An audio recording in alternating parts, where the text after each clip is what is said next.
ఏయ్ సాయి బంధువులందరికీ నా నమస్కారాలు. నా పేరు దీప్తి. నేను హైదరాబాద్ నివాసిని. సాయి మహారాజ్ సన్నిధి బ్లాగులో నా మొదటి అనుభవం గురు పౌర్ణమి రోజున ఇలా జరిగింది. అదే రోజున నాకు తెలిసిన శారదమ్మ గారు షిరిడీలో చావడిలో బాబా పటం తుడిచి అలంకరణ చేస్తుండగా నన్ను ఎందుకో తలుచుకున్నారట. అదే సమయంలో నేను ఇక్కడ హైదరాబాద్లో పారాయణ చేసుకుంటూ ఉండగా ఒక విచిత్రమైన అనుభూతికి లోనయ్యాను. ఆ తర్వాత ఆవిడ నాకు ఫోన్ చేసి ఆ విషయాన్ని చెప్పారు. ఆవిడ ద్వారా బాబా ఆశీస్సులు లభించాయని అప్పుడు నాకు అర్థమయ్యి చాలా ఆనందాన్ని అనుభవించాను. నాకు ఒక కోరిక ఉండేది. ఆ కోరిక ఏమిటంటే నేను ఒక సొంత ఇల్లు కావాలని చాలా రోజుల నుంచి బాబాని కోరుకుంటూ ఉండేదాన్ని. సచ్చరిత్ర 40వ రోజు పారాయణ చేస్తుండగా బాబా ఒక ఇంటిని చూయించారు. నిజానికి మా వారికి అపార్ట్మెంట్ అంటే ఇష్టం ఉండేది కాదు, కానీ ఆయనే బాగా నచ్చి మరీ కొన్నారు. ఖచ్చితంగా ఇది బాబా కృషియే. నేను సచ్చరిత్ర 51వ రోజు పారాయణ పూర్తి చేసి, బాబా ఇన్నిసార్లు పారాయణ చేశాను, నువ్వు నాతో ఉన్నావని నాకేదైనా ఒక రుజువు చూపించవా అని అనుకున్నాను. తర్వాత గురువారం గుడికి వెళ్ళాను. బాబా నాకు ఎలా రుజువు చూపించాడంటే, నేను ఎదురు చూస్తూ ఉన్నాను ఆయన రుజువు ఎలా చూపిస్తాడా అని. అక్కడ పారాయణ చేయడానికి పుస్తకాలు పెట్టారు. నేను కూడా ఒక పుస్తకం తీసుకుని పుస్తకం తీస్తే బాబా నాకు నచ్చిన అధ్యాయం చూయించాడు. ఆ అధ్యాయం 51వ అధ్యాయం. బాబా చూయించిన నిదర్శనానికి అవాక్కైపోయి ఆ అధ్యాయాన్ని పారాయణ చేసి బాబాకు కృతజ్ఞతలు చెప్పుకున్నాను. ఇక శతాబ్ది సంవత్సరంలో నా ప్రయాణాలు ఇలా జరిగాయి. నేను 2016లో షిరిడీ వెళ్ళినప్పుడు బాబా 2018 మహాసమాధి సంవత్సరం. అప్పుడు మా వారితో కలిసి షిరిడీ వచ్చేలా అనుగ్రహించాడు బాబా అని చెప్పుకున్నాను. తర్వాత ఆయన ఆ విషయం గురించి బాబాని ఒకసారి అడిగి వదిలేశాను. తర్వాత ఆ విషయం గురించి నేను మర్చిపోయాను. కానీ బాబా మర్చిపోకుండా మళ్ళీ మమ్మల్ని షిరిడీ రప్పించుకున్నాడు. 2018 జనవరి 28న నేను మా వారు షిరిడీ వెళ్ళొచ్చాం. ఆ తర్వాత నేను రోజు వెళ్ళే సాయి మందిరంలో శారదమ్మ గారు సాయి సేవకి షిరిడీ వెళ్ళి వచ్చి అక్కడ జరిగే ఉత్సవాల గురించి కళ్ళ కట్టినట్టు మాకు చెప్పారు. దానితో నేను ఆమెతో కలిసి మళ్ళీ షిరిడీ వెళ్ళాలనే కోరిక కలిగింది.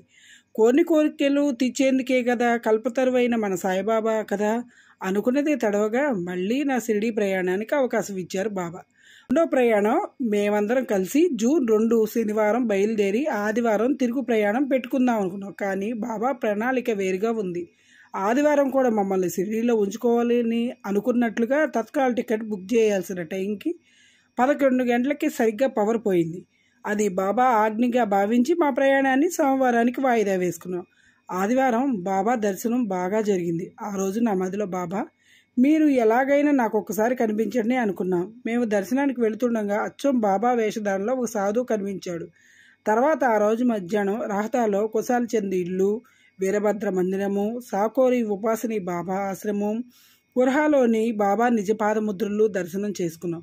సోమవారం మరలా సాయి దర్శనం చేసుకుని తర్వాత కోపర్గావ్లోని శుక్రాచార్యుని గుడి, జగన్మాత గుడి చూసాం.